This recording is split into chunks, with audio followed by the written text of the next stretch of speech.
Adel Osman's sporting life suddenly treads a line between two countries.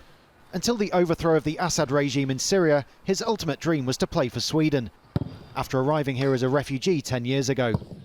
A decade in which he was twice asked to play for Syria and twice said no. I refused because the national team represented the dictator who has now left the land. I said no with all respect to those who have represented the Syria team, but for me it was personal. Born in Latakia, Adel's career was interrupted by the journey to Sweden as a teenager. He now hopes once again to represent his homeland.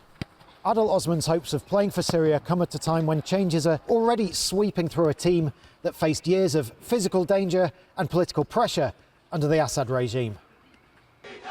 The most immediate change was the disposal of the previous red kit, replaced by a national shirt in green reflecting the changes in Syria's flag.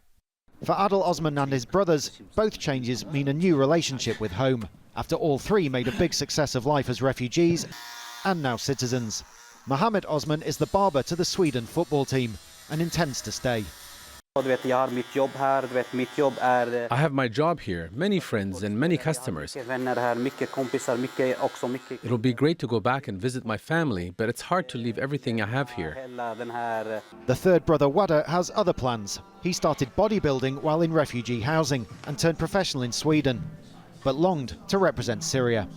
I never think to present any dictator regime or killer regime. So my dream, of course, to go back to Syria. I want as soon as possible to present my Syrian free country right now in all bodybuilding competitions.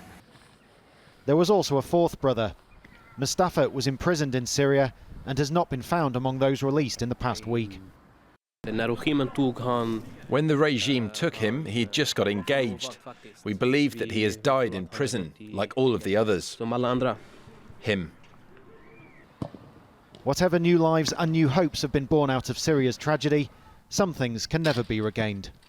Paul Rees, Al Jazeera, Stockholm.